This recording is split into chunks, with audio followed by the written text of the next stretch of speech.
여러분, 안녕하십니까?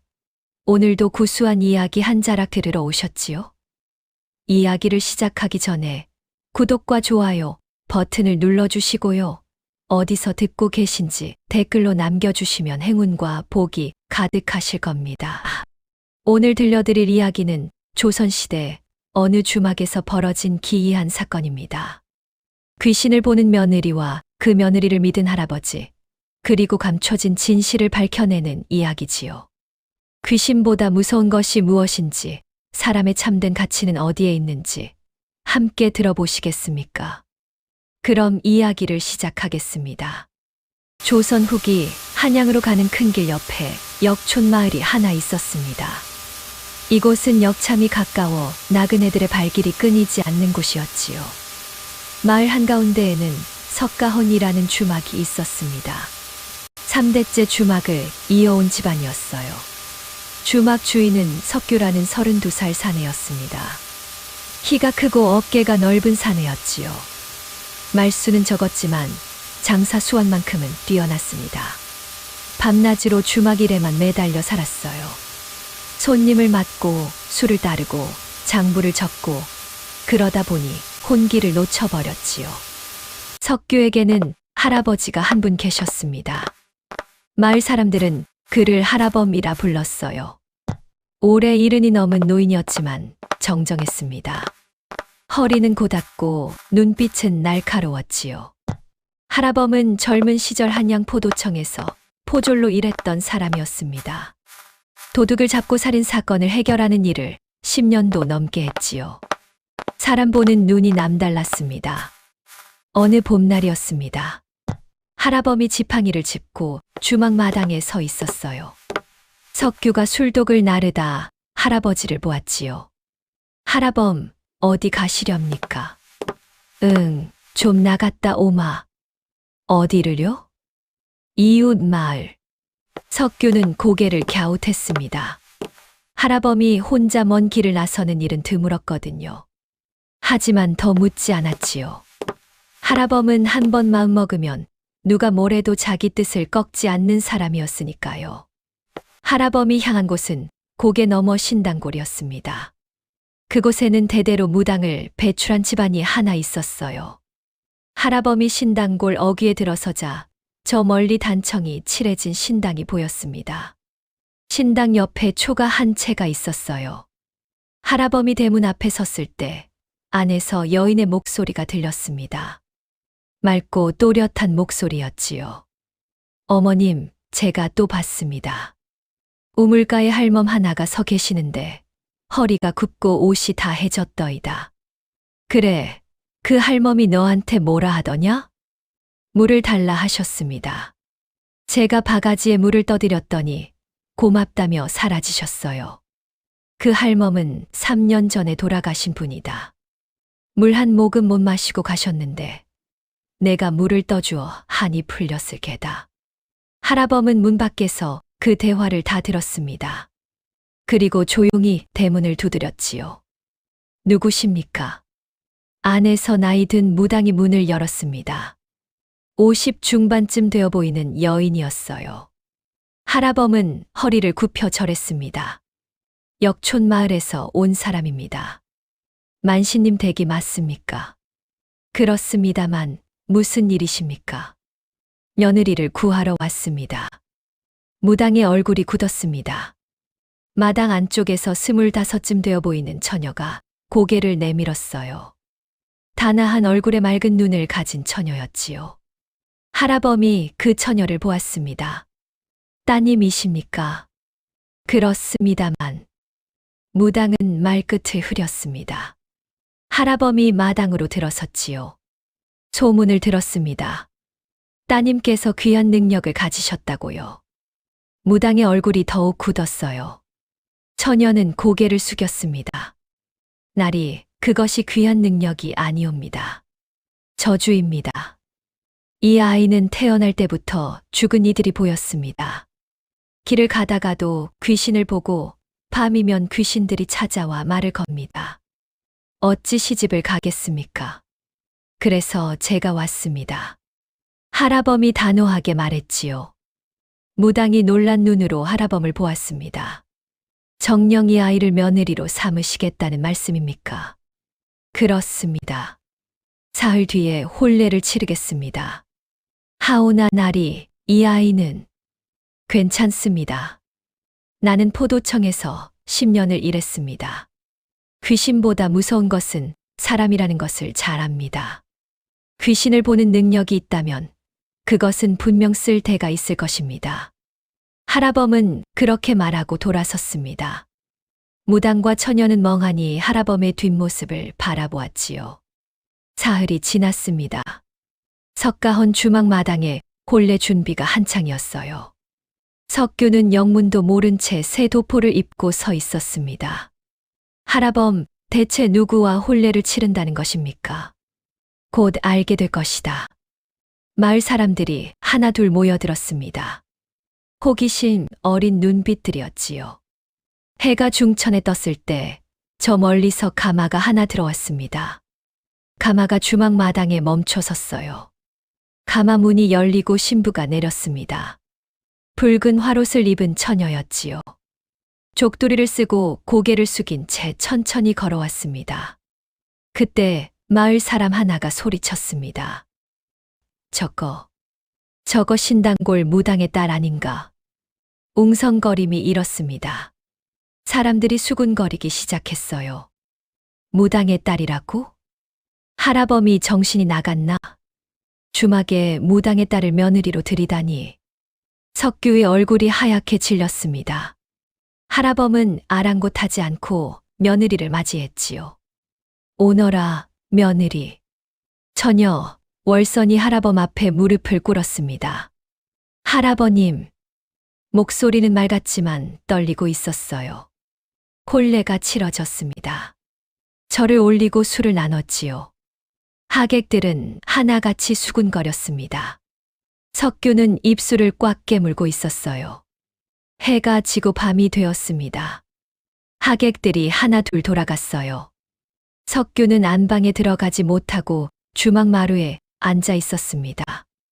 달빛이 마당을 비추고 있었지요. 바로 그때였습니다. 주막 마당 한가운데 허연 옷을 입은 여인이 나타났습니다. 달빛 아래서 희미하게 빛나는 모습이었어요. 머리는 풀어헤쳐져 있었고 얼굴은 창백했습니다. 석규의 등에 식은땀이 흘렀지요. 움직일 수가 없었습니다. 그때 안방문이 스르륵 열렸습니다. 월선이 나왔어요. 혼례복을 벗고 흰 저고리에 치마를 입은 모습이었습니다. 월선은 마당의 허연 여인을 보았지요. 그리고 조용히 다가갔습니다.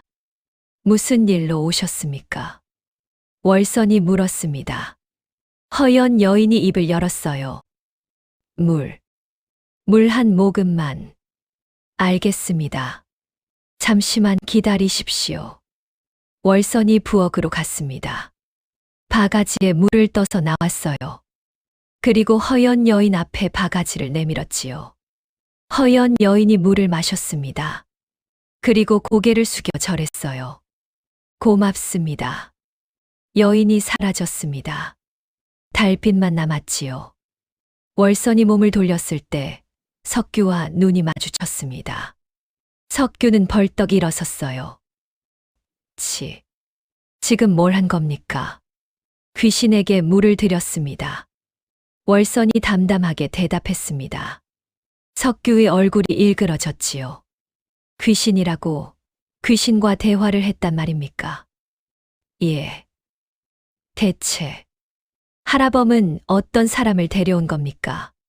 석규가 소리쳤습니다. 월선은 고개를 숙였어요. 석규가 할아범의 방으로 달려갔지요. 할아범. 할아범이 방문을 열었습니다. 왜 그러느냐? 저 여자는 귀신을 봅니다. 귀신과 대화를 합니다. 알고 있다. 할아범의 대답은 짧았습니다. 석규가 눈이 휘둥그레졌어요. 알고 계셨다고요? 그런데도 며느리로 들였단 말입니까? 그렇다. 대체 왜입니까? 석규의 목소리가 떨렸습니다. 할아범은 손자를 똑바로 보았지요. 석 달만 두고 보거라. 석 달이 지나면 알게 될 것이다. 석 달이라고요? 할아범, 이건 더 이상 말하지 마라. 나는 잘 것이다. 할아범이 방문을 닫았습니다. 석규는 문 앞에서 한참을 서 있었어요. 주먹이 떨렸지요. 안방에서 월서는 홀로 앉아 있었습니다. 촛불 하나가 켜져 있었어요. 월선의 눈에 눈물이 맺혔지만 흐르지는 않았습니다.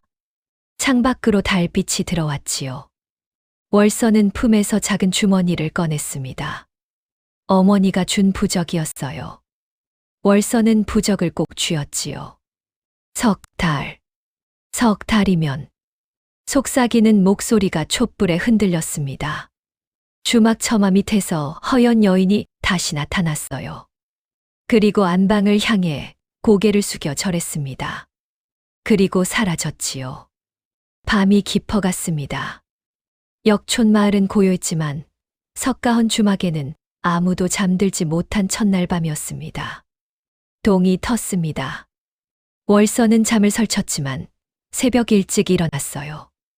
안방문을 열고 마루로 나섰을 때 주막 마당에는 아침 안개가 자욱했습니다. 부엌으로 향하던 월선의 발이 멈췄지요. 마당 우물가에 노인이 한 분 서 계셨습니다. 허리가 굽고 옷이 남루한 노인이었어요. 월선은 그 노인을 알아보았지요. 저승으로 가지 못하고 떠도는 홀령이었습니다. 할아버님. 월선이 조용히 다가갔습니다. 노인이 고개를 돌렸어요. 아가씨, 내 아들 좀 찾아주시오. 어디 계십니까? 한양 종로 근처 쌀가게. 부디. 노인이 사라졌습니다. 월선은 그 자리에 한참 서 있었어요. 석규가 사랑채에서 나오다 월선을 보았지요. 또 뭘 보신 겁니까? 석규의 목소리에 경계심이 가득했습니다. 월선이 고개를 돌렸어요. 아무것도 아닙니다. 아침 준비를 하겠습니다. 월선이 부엌으로 갔습니다. 석규는 아내의 뒷모습을 노려보았지요. 며칠이 지났습니다. 월선은 부지런히 주마기를 도왔어요. 손님상을 나르고 술독을 닦고 마당을 쓸었습니다. 하지만 자주 멈칫했지요. 마당 한쪽 처마 밑 우물가에서 보이는 것들 때문이었습니다. 석규는 그런 월선을 볼 때마다 얼굴을 찌푸렸어요. 주막 손님들도 눈치를 챘습니다. 저 안악 자꾸 허공을 보는데 신당골 무당의 딸이라며? 귀신을 본다던데. 손님들이 수군거리기 시작했지요. 석규의 얼굴이 어두워졌습니다. 어느 날 오후 주막에 손님 하나가 들어왔습니다. 비단 두루마기를 입은 중년 사내였어요. 마을 최고 부자 김진사였지요. 김진사는 마을에서 가장 큰 기와집에 살았고 논밭도 가장 많이 가진 사람이었습니다. 석규, 술 한 잔 주게. 예, 나리. 석규가 술상을 차렸습니다. 김진사가 주막 안을 둘러보았어요. 월선이 마당에서 빨래를 개고 있었지요. 김진사의 눈빛이 날카로워졌습니다. 석규, 자네 새댁이 신당골 무당의 딸이라지. 예, 그렇습니다. 귀신을 본다는 소문이 자자한데 사실인가? 석규가 대답하지 못했습니다. 김진사가 술잔을 내려놓았어요. 주막에 귀신이 나타난다는 소문이 퍼지면 손님이 끊길 텐데 어쩌려고 그런 며느리를 들였나? 김진사는 그렇게 말하고 일어섰습니다. 술값도 내지 않고 나가버렸지요. 석규는 주먹을 쥐었습니다. 김진사의 말이 귓가에 맴돌았어요. 손님이 끊길 텐데. 그날 저녁 할아범이 월선을 불렀습니다. 며느리, 이리 와 앉거라. 예, 할아버님. 월선이 할아범 앞에 무릎을 꿇었습니다. 할아범이 물었어요. 마음이 어떠하냐? 월선은 대답하지 못했습니다. 할아범이 말을 이었지요. 힘들지? 아닙니다, 할아버님. 거짓말 마라. 내 눈을 보면 알 수 있다. 할아범의 목소리는 부드러웠습니다. 월선의 눈에 물기가 찼어요.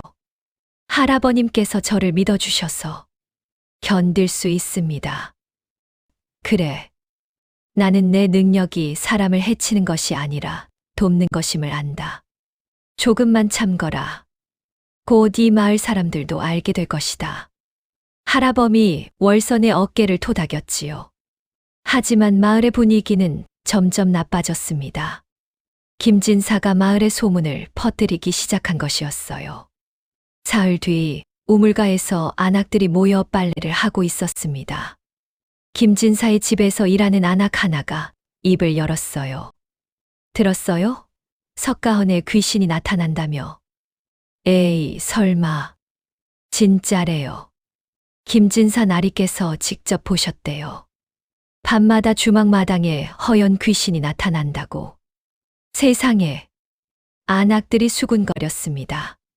다른 안악이 말했지요. 저 무당의 딸이 귀신을 불러들이는 거 아니겠어. 그러게 말이야.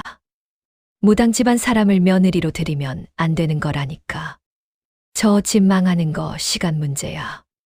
소문은 빠르게 퍼져나갔습니다.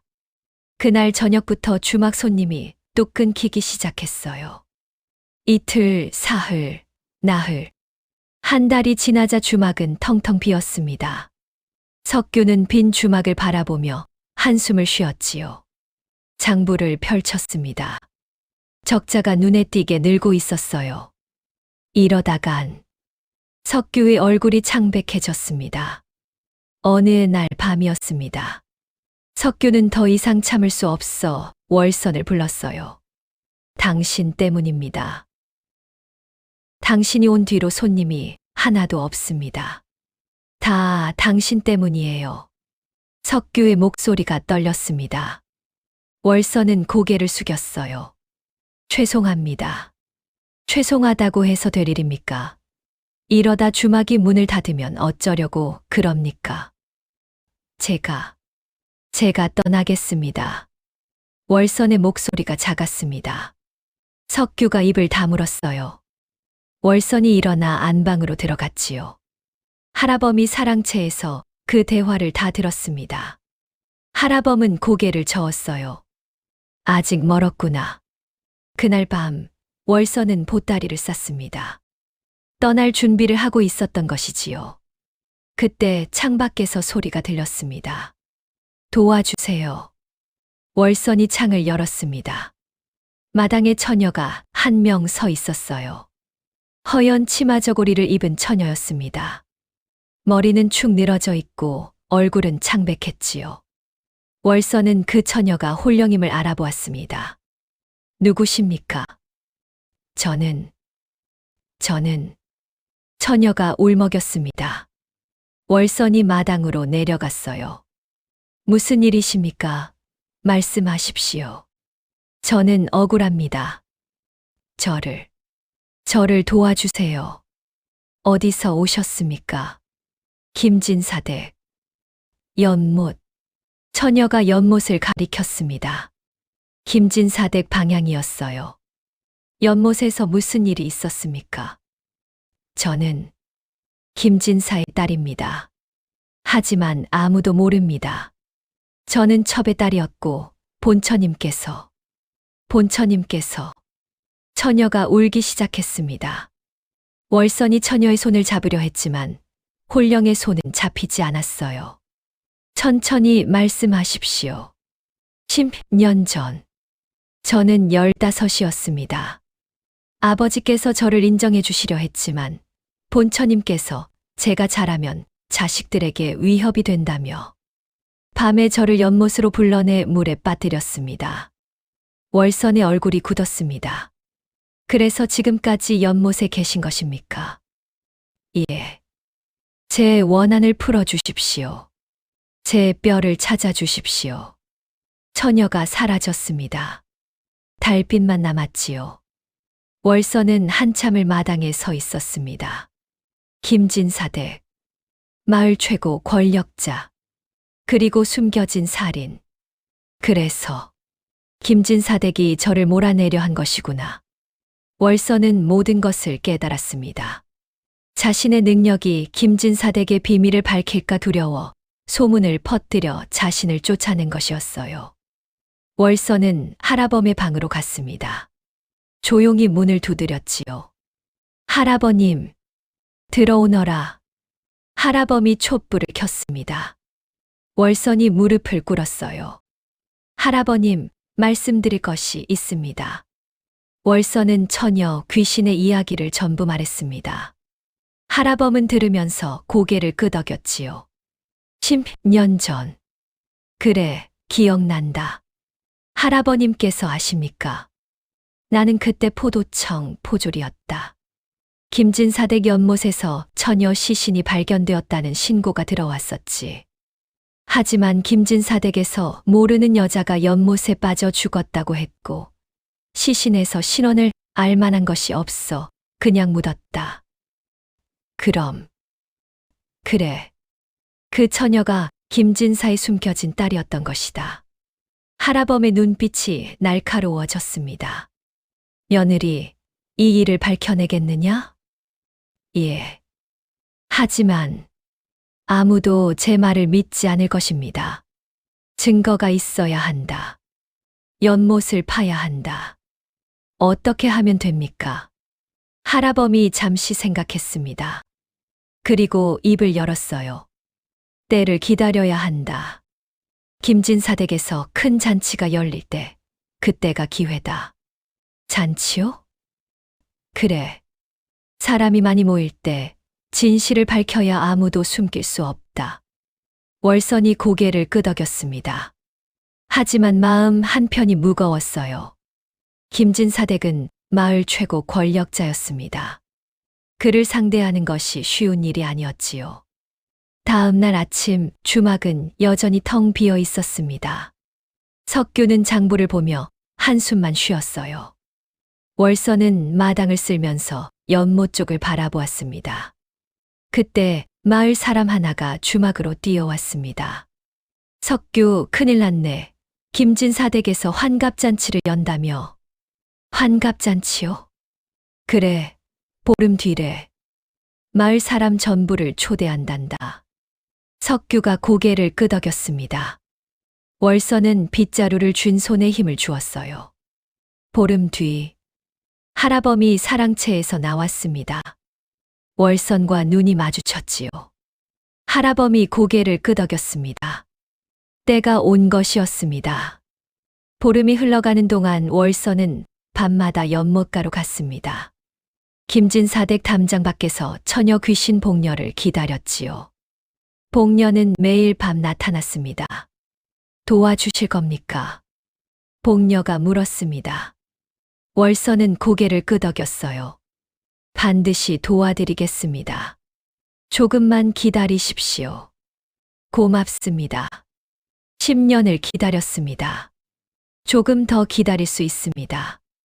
복녀의 목소리에는 한이 서려 있었지만 동시에 희망도 있었지요.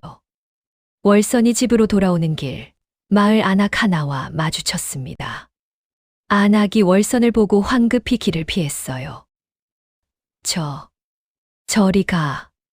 안악이 손사래를 쳤습니다. 월선은 고개를 숙이고 지나쳤지요.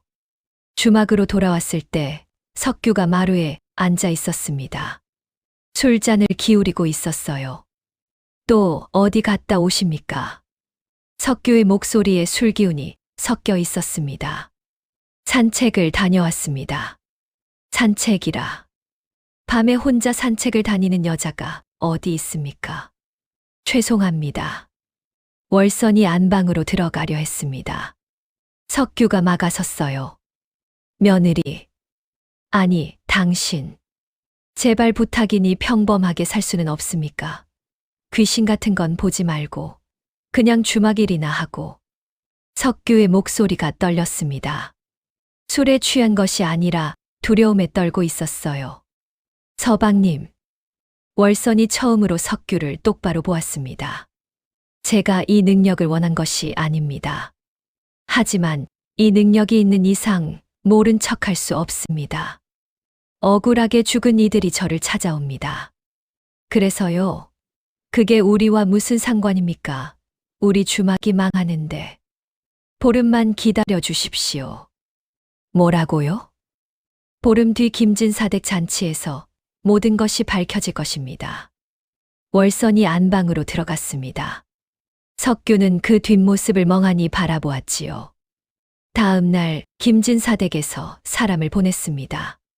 김진사의 부인이었어요. 50 중반의 권위 있는 여인이었지요. 석규네 며느리가 어디 있느냐? 월선이 나왔습니다. 김진사 부인이 월선을 위아래로 훑어보았어요. 내가 무당의 딸이라는 계집이냐? 예, 마님. 듣자 하니 귀신을 본다며? 월선은 대답하지 않았습니다. 김진사 부인의 눈빛이 날카로워졌어요. 보름 뒤 우리 집 환갑잔치가 있다. 마을 사람 모두가 온다. 하지만 너는 오지 마라. 무당의 딸이 잔치에 오면 부정탄다. 마님, 그건 석규가 나서려 했습니다. 하지만 김진사 부인이 손을 들어 막았어요. 이건 명령이다. 어기면 이 마을에서 발붙이지 못할 줄 알아라. 김진사 부인이 돌아갔습니다. 월선은 고개를 숙이고 있었지요. 석규가 아내를 바라보았습니다. 미안합니다. 석규가 처음으로 아내에게 사과했습니다. 월선이 고개를 들었어요. 괜찮습니다, 서방님. 그날 밤 할아범이 월선을 불렀습니다. 김진사 부인이 왔다 갔지? 예, 할아버님. 저 여자가 10년 전 복녀를 죽인 사람이다. 월선이 놀란 눈으로 할아범을 보았습니다. 어떻게 아십니까? 내가 10년 전 연못에서 시신을 건질 때 시신 옆에 비녀가 하나 있었다. 나는 그 비녀를 기억한다. 김진사 부인이 차고 다니던 비녀였지. 그럼 증거가 있는 것 아닙니까? 하지만 그 비녀는 관아에 보관되어 있다. 관아 서리가 김진사 댁의 사람이라 꺼내기 어렵다. 그럼 어떻게? 연못을 파야 한다. 복녀의 유골이 있을 것이고 그 옆에 또 다른 증거가 있을 것이다. 할아범의 눈빛이 단호했습니다. 며느리 두렵지 않으냐? 두렵습니다. 하지만 복녀는 더 두려웠을 것입니다. 15 나이에 어머니 손에 죽어야 했으니까요. 할아범이 월선의 어깨를 토닥였어요. 잘 견디고 있구나. 조금만 더 참거라. 보름이 다가왔습니다. 마을은 잔치 준비로 들썩였어요. 김진사 댁에서는 소와 돼지를 잡고 떡을 찌고 술을 빚었습니다. 하지만 역촌 마을의 분위기는 점점 더 험악해졌습니다. 김진사 부인이 마을 안악들을 모아놓고 말했거든요. 석가헌 며느리를 조심해라. 저 계집이 귀신을 불러들여 마을에 흉흉한 기운을 퍼뜨리고 있다. 안악들이 수군거렸습니다. 맞아. 요즘 밤마다 이상한 소리가 들려. 우리 아이가 밤에 자다가 깨서 온다니까. 다 저 무당의 딸 때문이야. 소문은 눈덩이처럼 불어났습니다. 어느 날 마을 사람 10댓 명이 석가헌 주막 앞에 모였어요. 나와라, 무당의 딸. 이 마을에서 나가라. 귀신을 불러들이는 마녀. 사람들이 소리쳤습니다. 월선이 마루에 나섰어요.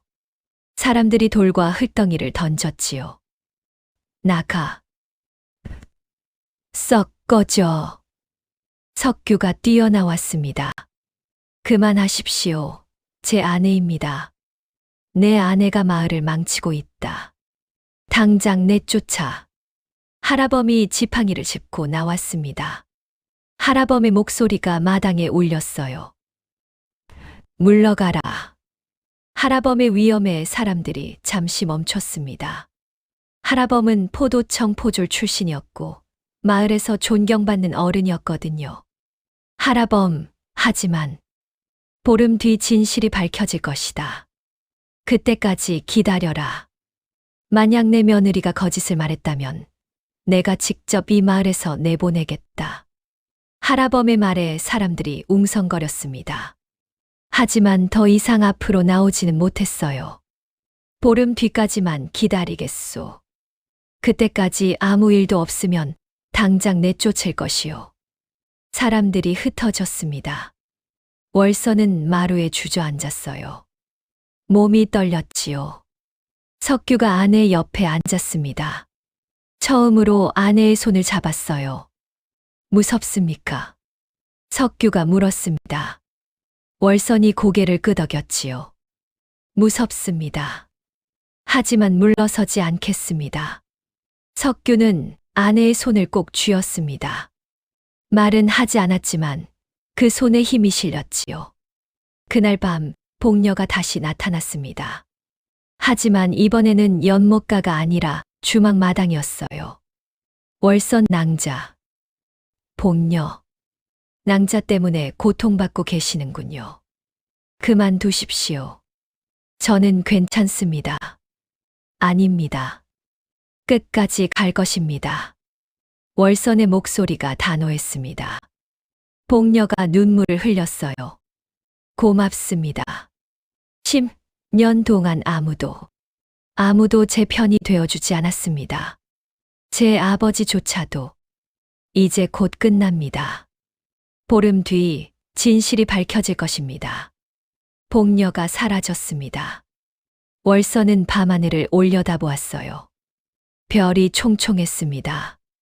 조금만 더 견디자. 주막 처마 밑에서 석규가 그 모습을 지켜보고 있었습니다.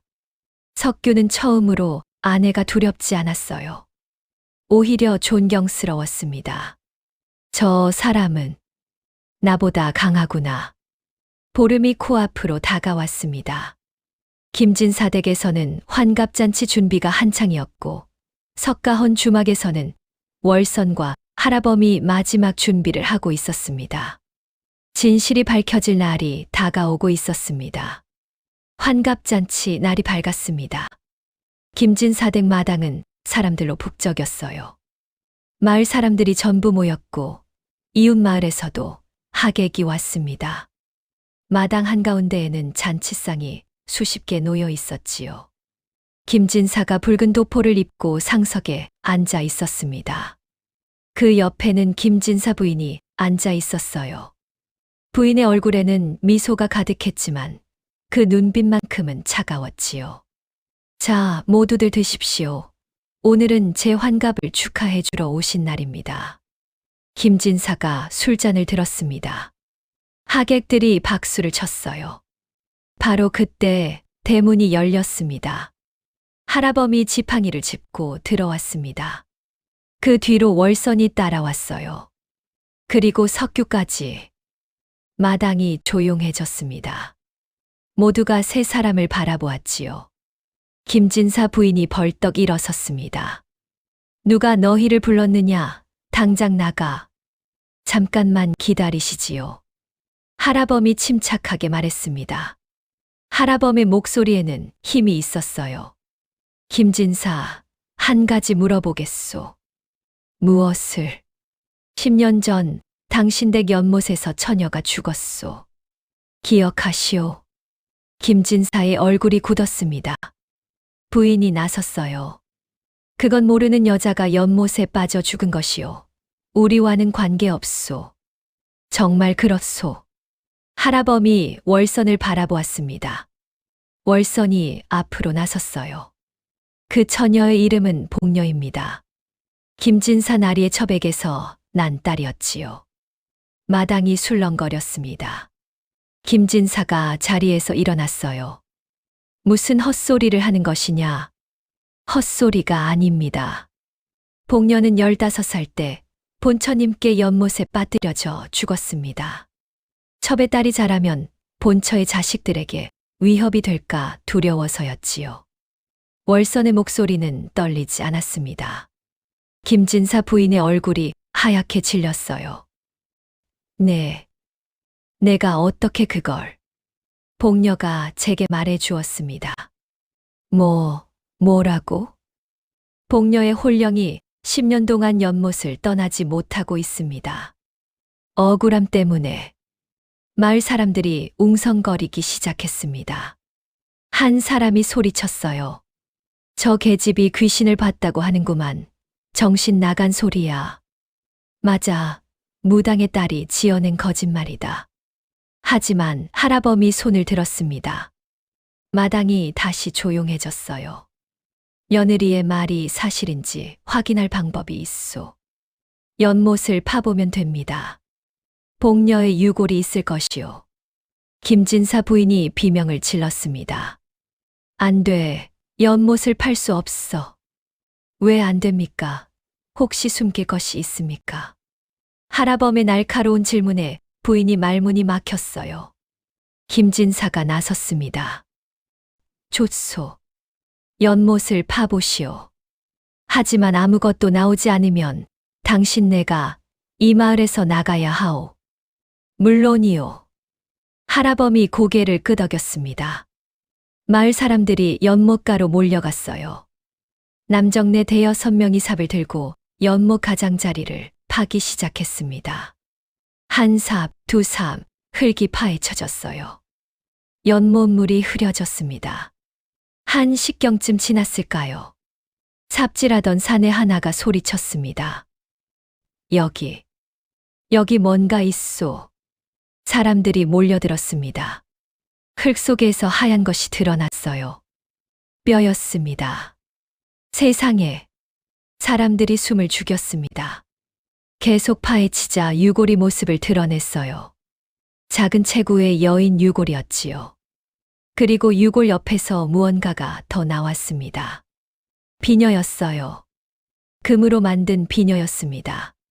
할아범이 비녀를 집어들었습니다. 이 비녀를 아시오? 할아범이 김진사 부인에게 비녀를 내밀었습니다.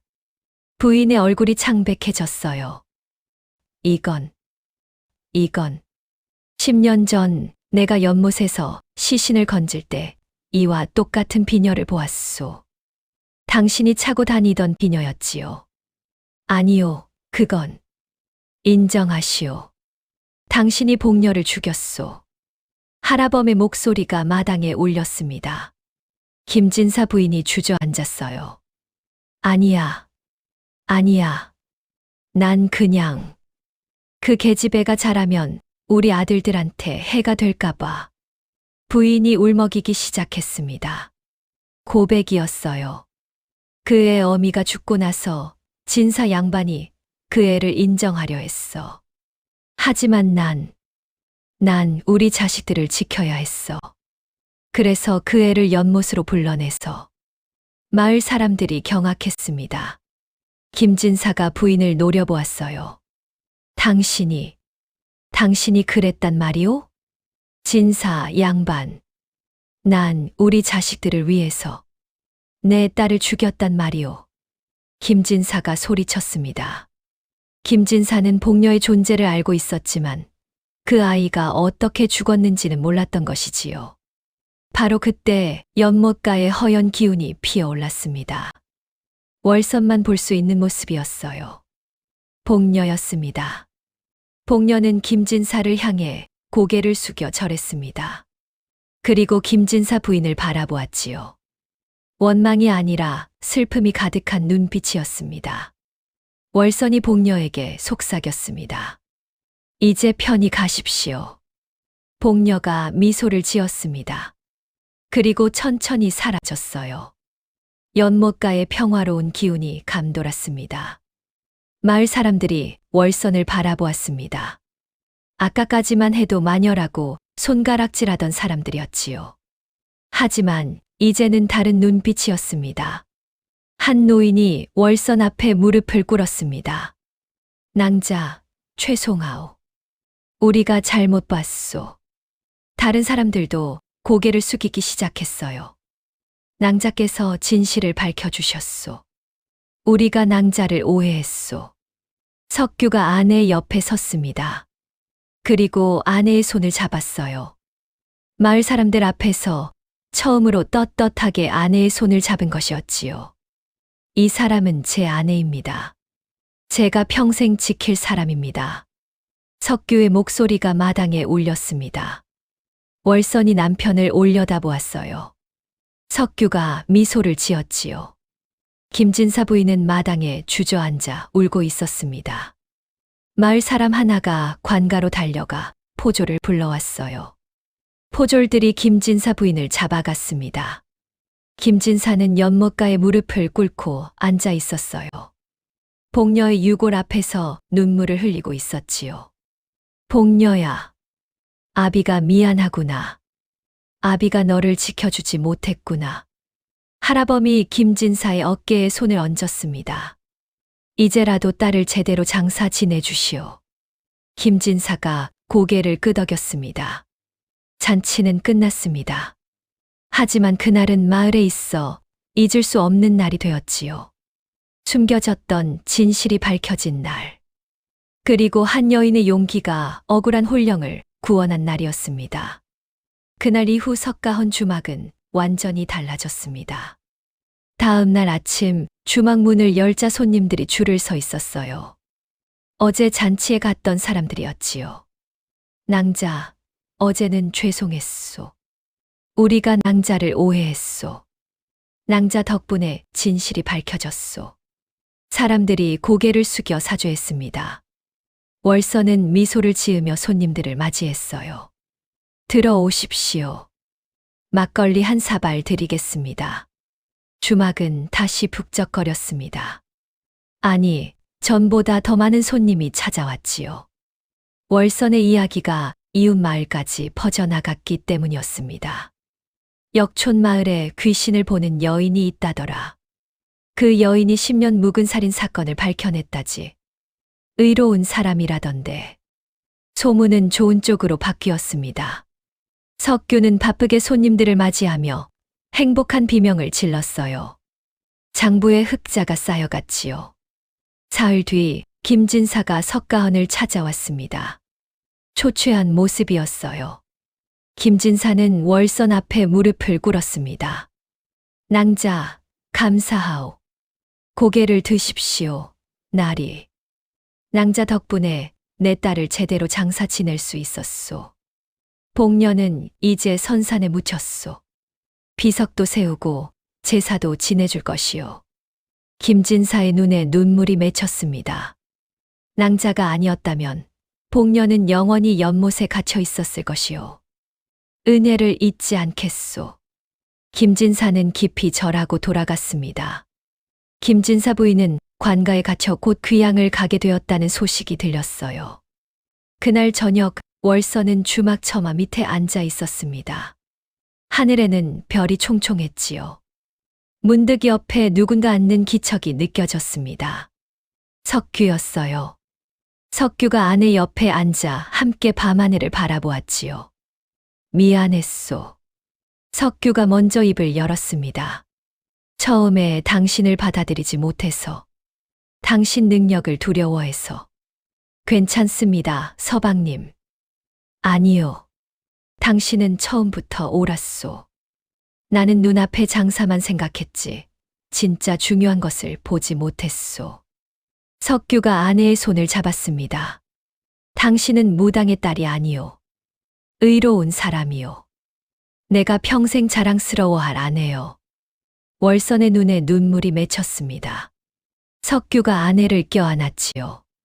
할아범이 마루에서 그 모습을 바라보고 있었습니다. 할아범의 입가에 미소가 번졌어요. 석달. 석달이 걸렸구나. 할아범이 중얼거렸습니다. 처음 며느리를 데려왔을 때 석달만 두고 보거라고 했던 그 말이 떠올랐지요. 정확히 석달이었습니다. 며칠 뒤 마을 사람 하나가 주막을 찾아왔습니다. 우물가에서 월선을 손가락질하던 안악이었어요. 낭자, 부탁이 하나 있소. 말씀하십시오. 우리 시아버지께서 돌아가신 지 3년이 되었는데 밤마다 꿈에 나타나시오.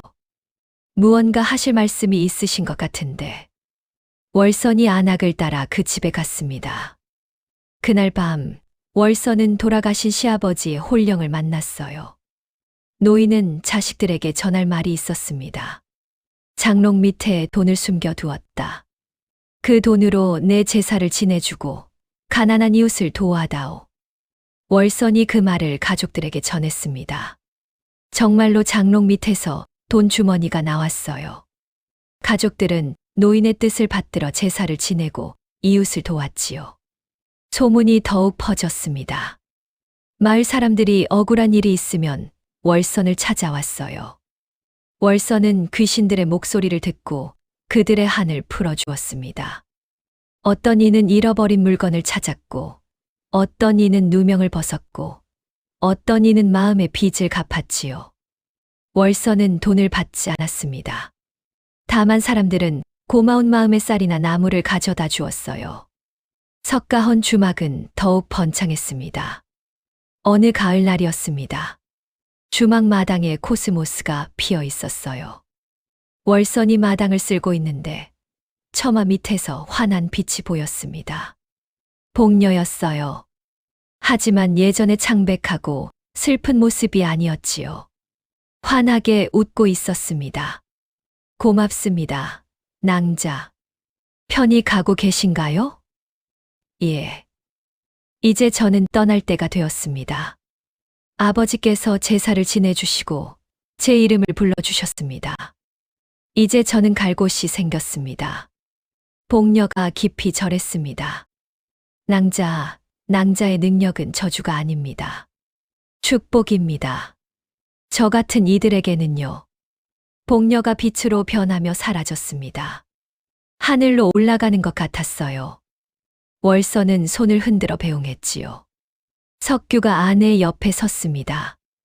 또 뭘 보셨소? 복녀가 떠났습니다. 이제 편히 쉴 수 있게 되었답니다. 다행이요. 석규가 아내의 손을 잡았습니다. 두 사람은 코스모스 피는 마당을 바라보았어요. 할아범이 사랑채 문을 열고 나왔습니다. 며느리, 손자. 예, 할아버님. 오늘 저녁은 풍성하게 차리자. 우리 가족이 함께 먹는 밥상이 가장 맛있는 법이다. 알겠습니다, 할아버님. 월선이 환하게 웃었습니다. 석규도 웃었어요. 세 사람은 주막 안으로 들어갔지요. 해가 지고 저녁 연기가 피어올랐습니다. 석가헌 주막에서는 웃음소리가 흘러나왔어요. 따뜻한 가족의 웃음소리였지요. 주막 처마 밑에는 이제 귀신이 나타나지 않았습니다. 그들은 모두 떠났어요. 월선의 도움으로 한을 풀고 편히 쉴 곳을 찾았으니까요. 마을 사람들은 이제 월선을 무당의 딸이라 부르지 않았습니다. 그저 월선 낭자라고 불렀어요. 존경과 감사를 담아서요. 사람들은 깨달았습니다. 귀신보다 무서운 것은 사람의 욕심이었고 겉모습보다 중요한 것은 마음이었다는 것을요. 그리고 누군가의 능력을 두려워하기보다 그 능력이 무엇을 위해 쓰이는지를 봐야 한다는 것을요. 월선은 자신의 능력을 억울한 이들을 돕는 데 썼습니다. 그것이 월선을 진정으로 귀한 사람으로 만들었지요. 여러분, 이야기가 어떠셨습니까? 귀신을 보는 며느리 월선의 이야기였습니다. 처음에는 모두가 월선을 두려워하고 손가락질했지요. 하지만 월선은 자신의 능력으로 억울한 홀령을 구하고 진실을 밝혀냈습니다. 사람들은 깨달았습니다. 무서운 것은 귀신이 아니라 사람의 욕심이라는 것을. 김진사 부인은 자신의 자식을 지키려는 욕심의 의붓딸을 죽였습니다. 그 죄가 10년 동안 숨겨져 있었지요. 하지만 진실은 결국 드러나게 마련입니다. 월선의 용기와 할아범의 지혜, 그리고 석규의 깨달음이 모여 정의를 세웠습니다. 이 이야기는 우리에게 묻습니다. 우리는 겉모습만 보고 사람을 판단하지는 않는지, 남과 다른 능력을 가진 사람을 두려워하고 배척하지는 않는지, 진짜 중요한 것은 그 사람이 그 능력을 무엇을 위해 쓰느냐입니다. 월선은 자신을 배척하는 마을을 위해 자신의 능력을 아낌없이 썼습니다. 그것이 월선을 진정한 영웅으로 만들었지요. 여러분도 각자의 능력이 있을 것입니다. 그 능력을 어디에 쓰시겠습니까? 자신만을 위해서입니까? 아니면 다른 이들을 위해서입니까? 오늘 이야기가 마음에 드셨다면 구독과 좋아요 버튼을 꼭 눌러주시고요. 댓글로 어디서 듣고 계신지, 어떤 느낌이었는지 남겨주시면 큰 힘이 됩니다. 다음 이야기에서 또 뵙겠습니다. 건강하시고 행복하십시오. 감사합니다.